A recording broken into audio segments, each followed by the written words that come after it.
வணக்கம் நண்பர்களே. ஜோதிடம் பத்தின தகவல்கள தெரிஞ்சுக்க நம்மளோட சேனல சப்ஸ்கிரைப் பண்ணிக்கங்க. 2024 வருஷமே உங்களுக்கு ஒரு மிகப்பெரிய அடித்தளமா அமையும். சரிங்களா? ஒரு தனுசு ராசிக்காரருடைய வாழ்க்கையில நடந்த ஒரு ஒரு மிகப்பெரிய அதிசயத்த நான் இன்னைக்கு சொல்லப் போறேன். சரிங்களா? அதாவது இந்த கடந்த 7:30 சனியில வந்து உங்களுடைய வாழ்க்கை எப்படி தெரியுமா இருந்தது?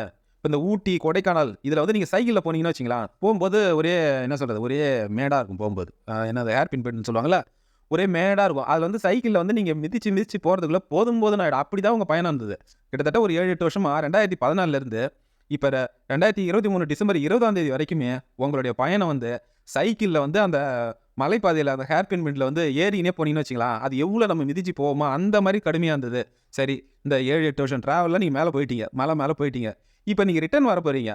ஈஸியா இருக்குமா இல்லையா? நீங்க மிதிக்க தேவையில்ல. போகும்போது நீங்க வந்து மேடா ஏறி போனீங்க. போகும்போது மேடா இருந்தது. வரும்போது உங்களுக்கு வந்து இது பள்ளத்த நோக்கி வரீங்க. சரிங்களா? நீங்க மிதிக்க வேண்டிய அவசியமே இல்ல. அந்த அளவுக்கு சைக்கிள் ஸ்பீடா வரும். சரிங்களா? நீங்க மிதிக்க வேண்டிய அவசியம் இல்ல.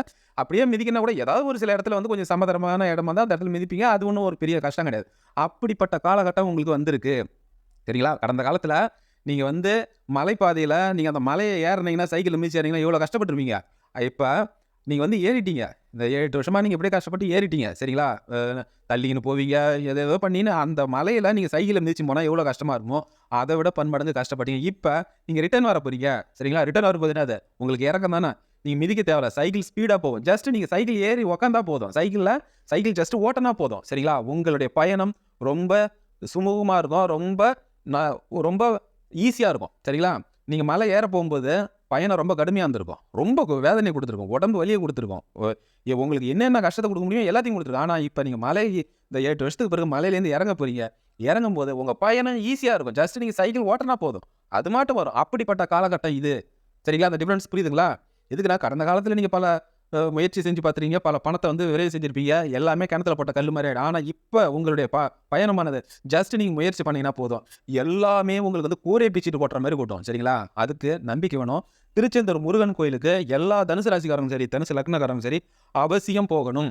சரிங்களா? அதாவது ஒரு ஒரு ஒரு பேரண்ட்ஸுக்கு 2 பெண் பிள்ளைங்க. 2 பெண் பிள்ளைங்க. 2 பெண் பிள்ளைல பெண் பிள்ளை இருக்கு இல்லையா? அது வந்து தனுசு ராசி. கடந்த 7 சனியில கஷ்டப்பட்டு எப்படியோ அடிச்சு புடிச்சு முடிச்சுது அந்த பொண்ணு. முடிச்சதும் சென்னையில வந்து வேலைக்காக ட்ரை பண்ணியிருக்கு. கிட்டத்தட்ட அந்த 7 சனியில 1 வருஷமா அந்த பொண்ணுக்கு வேலையே கிடைக்கல. வேலையே கிடைக்கல. ஆக்சுவலா அவங்க வந்து திருப்பூர் அவங்க. திருப்பூரோ, ஈரோடு சரிங்களா? ஈரோடு அவங்க. ஆ வேலையே கிடைக்கல. கிடைக்காத பிறகு அப்புறம் என்ன ஆச்சுன்னா, அவர் வந்து போன வருஷம் குரு பெயர்ச்சி நடந்தது இல்லைங்களா? ஏப்ரல் 22ஆம் தேதி 2023ல. அதுக்கு ஒரு ஒரு 2 மாசத்துக்கு முன்னால அவர் வந்து WhatsAppல ஜாதகத்த அனுப்பி இது பண்ணாரு. அதுக்கு சொன்னேன், இன்னும் ஒரு 2 மாசம் பொறுத்துங்க உங்க பொண்ணுக்கு வேலை கிடைச்சிரும் அப்படின்னு சொன்னேன். அதேமாரி அவருக்கு வந்து திருமணமும் இது பண்ணிட்டு ஒரு பொண்ணு வந்து வேலையில இருந்தா இன்னும் கொஞ்சம் நல்லா ஹை ஸ்டேட்டஸா வந்து ஒரு மாப்பிள்ளை கிடைக்கும் அப்படின்ற மாரி அவரோட எண்ணம். அதனால வந்து வேலை ஒண்ணு கிடைச்சா போதும். அத வச்சு நம்ம வந்து இது பண்ணிக்கலாம். கொஞ்சம் கல்யாணத்த ஈஸியா முடிச்சிடலான்ற மாரி அவங்களோட இது. சரியா? வயசு வந்து 24வது பொண்ணுது. காலேஜ் முடிச்சு கிட்டத்தட்ட 1 1/2 2 வருஷம் ஆகுது. இன்னும் வேலை கிடைக்கல. இந்த குரு பெயர்ச்சி வந்ததுமே அந்த பொண்ணுக்கு வேலை கிடைச்சது. அதுக்கு முன்னால அவங்க ஒண்ணு செஞ்சாங்க. என்ன பண்ணாங்கன்னா, திருச்செந்தூர் முருகன் கோயிலுக்கு போனாங்க. சரிங்களா? அந்த குரு பெயர்ச்சி வந்து இல்லைங்களா? உடனே திருச்செந்தூர் முருகன் கோயிலுக்கு குடும்பத்தோட போயிட்டு, அந்த நாழி கிணறுன்னு ஒண்ணு இருக்கும். அதில குளிச்சுட்டு, அதுக்கடுத்து வந்து கடல்ல குளிச்சுட்டு, துண்டுகை விநாயகர்னு ஒரு விநாயகர் இருப்பாரு. அவர வணங்கிட்டு, முருகன வணங்கிட்டு, அந்த கொடி மரத்த வணங்கிட்டு, இந்த மாரி பொண்ணுங்களுக்கு ஒரு பொண்ணு படிச்சுன்னு இருக்கு. ஒரு பொண்ணு படிச்சு முடிச்சுட்டுது. சரிங்களா? வேலை கிடைக்கணும். அந்த பொண்ணு அந்த வேலை கிடைக்கணும். நல்ல முறையில 2 பொண்ணுக்குமே நல்ல முறையில வரன் அமையணும். இது வந்து அவ வேண்டிக்கின்னு வந்தது. வேண்டிக்கின்னு வந்த 2டே வாரத்தில அந்த பொண்ணுக்கு நல்ல வேலை கிடைச்சிட்டுது. நல்ல கம்பெனில நல்ல வேலை கிடைச்சிட்டுது. சரிங்களா? வேலை கிடைச்சதோட மட்டும் கிடையாதுங்க. ஒரு 2 1/2 மாசம் தான் போயிருக்கும் அந்த பொண்ணு கம்பெனிக்கு. அந்த பொண்ணுக்கு நல்ல வரன் அமைஞ்சு போச்சு. வரன்னா வந்து ஏதோ ஒரு வரன்னு நெனைக்காதீங்க. ஏதோ ஒரு நல்ல வேலையில இருந்த மாப்பிள்ளன்னு நெனைக்காதீங்க. அமெரிக்கா மாப்பிள்ளை. அமெரிக்கா மாப்பிள்ளை. இங்க வந்து ஊர்ல வந்து அந்த மாப்பிள்ளை ஊர் வந்து தமிழ்நாடு தான். கடலூர் டிஸ்ட்ரிக்ட். அங்க வந்து அவங்களுக்கு சொந்தமா ஸ்கூல் இருக்கு. மாப்பிள்ளை வீட்டுக்கு ஸ்கூல் இருக்கு, காலேஜ் இருக்கு, ஃபைனான்ஸ் கம்பெனி இருக்கு, ரியல் எஸ்டேட் நடத்துறாங்க. பாலிடிக்ஸ்லயும் வந்து நல்ல பெரிய ஆளு. இந்த பொண்ணு வீட்ல வந்து சும்மா அவங்க அப்பா மட்டும் ஹெட் மாஸ்டரா இருக்காரு அவ்வளோதான். அம்மா ஹவுஸ் ஒய்ஃப். வேற எந்த இதுவும் அவங்களுக்கு வருமானம் கிடையாது. சொந்த வீடு ஒண்ணே ஒண்ணு இருக்கு அவ்வளோதான். வேற அவங்களுக்குன்னு சொல்லிக்கிறதுக்கு ப்ராப்பர்ட்டியோ எந்த ஒரு பணபலமும் கிடையாது. அவங்க என்ன பண்ணாங்கன்னா, அந்த மாப்பிள்ளை வீட்ல எல்லா செலவையும் அவங்களே பார்த்து கல்யாணத்த பண்ணிக்கிட்டாங்க. சரிங்களா? எல்லா செலவும் அந்த பொண்ணு நல்லா இருக்கும். பார்க்கறதுக்கு அழகா இருக்கும். எல்லா செலவையும் அந்த பையன் அமெரிக்காவிலேருந்து அந்த பொண்ணுக்கு வந்து வீடியோ கால்ல பேசி மேட்ரிமோனில இது பண்ணாங்களோ அது தெரியல. அவங்க வந்து பிடிச்சு போய் அந்த பையன் வந்து அந்த பொண்ணு ரொம்ப நல்லா இருக்குன்னு சொல்லி அங்கருந்தே வந்து வீடியோ கால்ல பேசி டேட்ட ஃபிக்ஸ் பண்ணி அப்புறம் அந்த பையன் வந்து கல்யாணம் பண்ணின்னு அப்புறம் அமெரிக்கா கூட்டு போயிட்டான். இப்ப அந்த பேரண்ட்ஸ்க்கு இன்னொரு இது என்ன தெரியுமா? சரி பொண்ணு வந்து நல்ல இடத்துல கல்யாணம் ஆகி போயிடுச்சு. இன்னொரு பொண்ணுக்கு அதே ஸ்டேட்டஸ் உள்ள ஒரு மாப்பிள்ளை வேணும்ல. இப்ப ஃபர்ஸ்ட் பொண்ணுக்கு நல்ல ஒரு இடத்துல ஒரு பெரிய கோடீஸ்வரனா கிடைச்சுட்டாங்க. அமெரிக்காவுல இருக்கான்.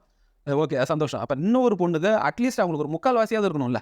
சரிங்களா? ஒரு 3/4 வாசியாவது இருக்கணும் இல்லையா? அந்த கவலை. ஐயோ! இந்த பொண்ணுக்கு அந்த மாரி கிடைக்கிறது கஷ்டமே. இது ஏதோ அதிர்ஷ்டமா கிடைச்சுது. சரிங்களா?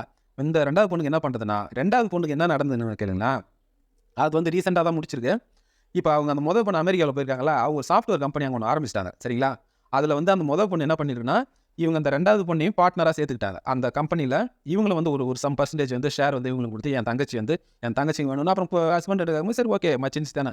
சரி அவங்களையும் நம்ம ஒரு பார்ட்னரா சேர்த்துக்கிட்டு, ஒரு ஒரு ஒரு பேருக்காக அவங்ககிட்டருந்து ஏதோ ஒரு அமௌண்ட் அவங்க மாமியார் வீட்லேருந்து பணம் வாங்கி, எல்லாமே இது பண்ணி கிட்டத்தட்ட 1 வருஷத்துக்கு மேல சாஃப்ட்வேர் கம்பெனி நடத்திட்டு வராங்க. அதுல அந்த பொண்ணும் பார்ட்னரு. அந்த பொண்ணு முடிச்சு இப்ப அந்த பொண்ணு அமெரிக்காவுல இருக்கு. சரியா? அந்த பொண்ணும் ஒரு சாஃப்ட்வேர் கம்பெனி ஓனரு.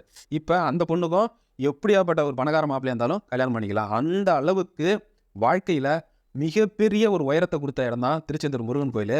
கிட்டத்தட்ட 1 1/2 வருஷமா வேலையே கிடைக்கல அந்த பொண்ணுக்கு. போயிட்டு வந்தா 2வது வாரத்திலே வேலை கிடைச்சது. 2வது வாரத்தில வேலை கிடைச்சு ஒரு 2 1/2 மாசம் கழிச்சு அந்த பொண்ணுக்கு வரனும் அமைஞ்சது. பெஸ்ட்டான வரன் அமைஞ்சது. சரிங்களா? எதுக்கு சொல்றேன்னா, தனுசு ராசிக்காரங்க வாழ்க்கையில நீங்க ஜெயிக்கக்கூடிய காலம் வந்துருச்சு. நீங்க யாருன்னு ப்ரூவ் பண்ணக்கூடிய காலம் வந்துருச்சு. அதுக்கு ஈஸியான ஒரு மெத்தட். நீங்க திருச்செந்தூர் முருகன் கோயிலுக்கு போயிட்டு வந்தீங்கன்னு வச்சுக்கங்களேன், நான் சொன்னேன் இல்லைங்களா, இந்த 7, 8 வருஷமா நீங்க மலை மேல வந்து சைக்கிள்ல ஏறுனீங்கன்னு. எவ்வளோ கஷ்டமா இருக்கும் மேடு ஏறி ஏறி போறது. எவ்வளோ நேரம் மிதிக்க முடியும்? நீங்க மேல போயிட்டீங்க. இப்ப திருச்செந்தூர் முருகன் கோயிலுக்கு போயிட்டு நான் ரிட்டர்ன் வரும்போது உங்களுக்கு எவ்வளோ ஈஸியா இருக்கும். எல்லாம் இதுதானே இது ம போகும்போது மேடு, வரும்போது பள்ளம். எந்த அளவுக்கு சைக்கிள் ஸ்பீடா வரும். நீங்க ஜஸ்ட் பிரேக்க மட்டும் நீங்க புடிச்சுன்னு வந்தா போதும். ஜஸ்ட் நீங்க சைக்கிள் ஓட்டுனா மட்டும் போதும். உங்களுக்கு அந்த பயணம் எவ்வளோ ஈஸியா இருக்கும், எவ்வளோ ஜாலியா இருக்கும். அந்த மாதிரி நீங்க எடுக்கிற ஒரு ஒரு முயற்சிக்கும் கை மேல் பலன் கிடைக்கும். நீங்க நினைக்கிறத விட பன்மடங்கு உங்களுக்கு வருமானம் வரும். சரிங்களா? அதுக்கு தான் உங்கள திருச்செந்தூர் முருகன் கோயிலுக்கு போக சொல்றேன். தனுசு ராசிக்காரங்க அவசியம் போகணும். அவசியம் போகணும். போயிட்டு அந்த கடல்ல குளிச்சுட்டு, அதே மாரி அதுக்கு முன்னால முடிஞ்சா திருநள்ளாறு சனீஸ்வரன் கோயிலுக்கு போயிட்டு அங்க வந்து தர்பைன்னு ஒரு ஒரு குளம் இருக்கும். சரிங்களா? அங்க அந்த தர்பைன்னு ஒரு குளம் இருக்கும். அந்த குளத்தில குளிச்சுட்டு, நீங்க வந்து சனி பகவான நேருக்கு நேரா வணங்கக்கூடாது. சைடுல நின்னு வணங்கிட்டு, அங்க இருக்கிற தர்பானீஸ்வரர்னு ஒரு சிவன் இருப்பாரு. அவரையும் வணங்கிட்டு, நீங்க வந்து அதுக்கடுத்து திருச்செந்தூர் முருகன் கோயிலுக்கு போயிட்டு, நாழி கிணறுல குளிச்சுட்டு, கடல்ல குளிச்சுட்டு, துண்டு கை விநாயகரை வணங்கிட்டு, அதுக்கடுத்து முருகன வணங்கிட்டு, முருகனோட கொடி மரம் இருக்கும். அங்கேயும் நின்னு வணங்கிட்டு, சரிங்களா?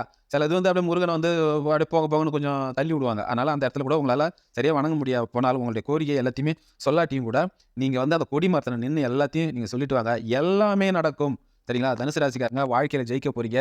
இதுக்கு மேல உங்கள வந்து யார் யார் இன்னமும் சொல்றேன். இன்னமும் எத்தனையோ தனுசு ராசிக்காரங்க ஓரளவுக்கு மேல வந்தும் கூட, அவங்க மேல இருக்கிற அந்த பழியில அந்த ஒரு வெறுப்பு. என்னடா அவன்லாம் வந்து இவன்லாம் என்னடா இது கடன் வாங்கி சரியா கட்டல. அவமானப்பட்டவன் தானே அவன். அது எதுலயுமே வந்து அவன் ஒழுங்கா உருப்படாதவன் தானே அப்படின்ற மாரி இந்த 7 சனியில நீங்க பட்ட கஷ்டம், நஷ்டம் எல்லாத்தையும் அவங்கவங்க சாதகமா பயன்படுத்திக்கணும். உங்கள வந்து யார் யார் கேலி கிண்டல் பண்ணாங்களோ, அவங்களுக்கெல்லாம் நீங்க யாருன்னு ப்ரூவ் பண்ணக்கூடிய காலம் வந்திருக்கு. சரிங்களா? அவங்களுக்கெல்லாம் நீங்க யாருன்னு நீங்க ப்ரூவ் பண்ண போறீங்க. உங்கள ஒண்ணு சொல்லட்டுங்களா? தனுசு ராசிக்காரங்கள ஒருத்தவங்கள பகைச்சிக்கினாங்கன்னா, அவன் தோக்க போறது 100க்கு 200% உறுதிங்க. உங்கள ஒருத்தன் வந்து கேலி கிண்டல் பண்ணாலோ, இல்ல ஏதாவது லூஸ் டாக் விட்டாலோ, அவ்வளோதான் நீ தேறவே மாட்ட அப்படின்னு சொன்னாலோ, அவன் தோக்க போறது 100க்கு 100 உறுதி. மனசுல நம்பிக்கை வேணும், உழைக்கணும், வர்ற பணத்த சேமிக்கணும். சரிங்களா? ஒரு 25% சேமிங்க. சேமிச்சீங்கன்னா, அதாவது நீங்க 12 மாசம் சேமிக்கிறீங்கன்னு வச்சுக்கங்களேன், அப்பதான் தெரியும் அந்த பணத்தோடைய வலிமை. என்னத்த சேமிக்கிறது? இதெல்லாம் ஒண்ணும் இல்ல. இந்த அமௌண்ட்டெல்லாம் சேமிச்சு என்ன பண்ண போறோம்? அப்படின்னு நினைக்கக்கூடாது. சிறு துளி தான் பெருவெள்ளம். சரிங்களா? மழை வந்து வெள்ளமாவா பெய்யுது. சின்ன சின்ன துளிகள் சேர்ந்து தானே காட்டாற்று வெள்ளமா போகுது. அந்த மாரி மழை பெஞ்ச உடனேவா காட்டாற்று வெள்ளம் வருது? கொஞ்ச நேரம் பெஞ்ச பிறகு, ஒரு சில மணி நேரம், ஒரு 1/2 நாள் அந்த மாரி பெஞ்ச பிறகு தான் வெள்ளமே ஃபார்ம் ஆகுது. அந்த மாரி நீங்க சேர்க்கிற அந்த சேமிப்பானது 1 வருஷம், 2 வருஷம், 3 வருஷம் ஆன பிறகு அது ஒரு காட்டாற்று வெள்ளம் மாரி அது வந்து பெரிய அமௌண்ட்டா தெரியும். அப்பதான் தெரியும் சேமிப்போட அருமை பத்தி. எதுக்கு சொல்றேன்னா, தனுசு ராசிக்காரங்க அவசியம் திருச்செந்தூர் முருகன் கோயிலுக்கு போங்க. அந்த மண்ண நீங்க மிதிச்சிட்டாவே உங்க தலையெழுத்து மாறிடும். சரிங்களா? எப்ப என்னவா மாறும்? நீங்க என்ன நினைக்கிறீங்களோ அதுதான் உங்க தலையெழுத்து. உங்க தலையெழுத்த மாற்றக்கூடிய பிரம்மன் எழுதிய தலையெழுத்த மாற்றக்கூடிய ஒரே கடவுள் முருகன் மட்டும் தான். தனுசு ராசிக்காரருக்கு அந்த அளவுக்கு நல்லது செய்ய காத்திருக்காரு. நீங்க அங்க வந்து போகணும்னு நினைச்சிட்டாவே அவர் வந்து அனுமதி குடுத்துட்டாருன்னு அர்த்தம். வா! உன் வாழ்க்கையில நீ ஜெயிக்க போற, வா! நான் நல்லா பண்ணி விட்டுர்றேன். அதாவது நின்று போன வேலைகள் கூட நமக்கு இதெல்லாம் வந்து நடக்காது. இதெல்லாம் வந்து நம்மளால முடியாது. அப்படின்னு நெனச்ச அந்த வேலைகள் கூட அங்க போயிட்டு வந்தீங்கன்னா, தன்னால நடக்கும். ஆட்டோமேட்டிக்கா நடக்கும். உங்களுக்கே ஆச்சரியமா இருக்கும். என்னடா இது! நம்ம இதெல்லாமா நமக்கு நடக்கும்னு நெனச்சா, அதே ஆட்டோமேட்டிக்கா நடக்குதே அப்படின்னு ஆச்சரியப்படுவீங்க. அதாவது யார்ட்டயோ பணம் குடுத்துருப்பீங்க. அவன் கண்டிப்பா ஏமாத்த போறான்னு உங்களுக்கு தெரியும். நீங்க கேட்டு கேட்டு பார்த்துருப்பீங்க. அவன்கிட்டருந்து பணம் வர்ற ஒரு சிக்னலே உங்களுக்கு ஒரு அறிகுறி உங்களுக்கு இருந்திருக்காது. ஆனா, நீங்க அங்க போயிட்டு வாங்க, அவனே வந்து ஃபோன் பண்ணி பேசுவான். இந்த மாரிங்க பணம் இருக்கு வந்து வாங்கிக்கிறீங்களா? அப்படின்னு பேசுவான். உங்களால நம்ப முடியுதா? அப்படிப்பட்ட அதிசயங்கள் நடக்கும். சரிங்களா? திருச்செந்தூர் முருகன் கோயிலுக்கு போயிட்டு வந்து, எனக்கு இது நடக்கலன்னு சொன்னவங்க யாருமே கிடையாது. அந்த மாரி யாருமே நான் பார்த்தது கிடையாது. நீங்க போனீங்கன்னாவே, உங்க வாழ்க்கையில நீங்க ஜெயிக்க போறீங்கன்னு அர்த்தம். கோடீஸ்வரனா மாற போறீங்கன்னு அர்த்தம். சரிங்களா? பணம்லாம் வந்துரும். பணம் வரும். நல்ல வேலை கிடைக்கும். பிசினஸ் நல்ல நடக்கும். அத வச்சு ஒழுங்கா ஹேண்டில் பண்ணணும். கடந்த காலத்தில் பண்ண தவிர திரும்ப பண்ணக்கூடாது. கடந்த காலத்தில் பண்ண தவறு எல்லாத்தையும் ஒரு பாடமாக என்றைக்குமே அதை மறக்கக்கூடாது. திரும்ப திரும்ப தவறு பண்ணி திரும்ப மறந்து திரும்ப அடிபட்டு திரும்ப இது திருந்ததுக்குலாம் இதுவே கிடையாது. 7 சனி எதுக்கு பிடிக்குதுன்னா உங்ககிட்ட இருக்கிற நன்மை தீமை அனைத்தையும் அது தெரிய வச்சிடும். உங்ககிட்ட இருக்கிற தப்பெல்லாம் திருத்தும். ஏன்னா அதில் நீங்கள் பட்ட அடி திரும்ப வரக்கூடாதுன்றதுக்காக தான் எல்லாம் பண்ணோம். அந்த அடினா சும்மா இரும்பு ராடால் அடிச்ச மாதிரி தான் இருக்கும். ஆனால் அது நீங்கள் மறக்காமல் அந்த தவறை திரும்ப செய்யாமல் வாழ்க்கையில் பெரிய ஆளாக வரணும் நான் கேட்டுக்கிறேன்.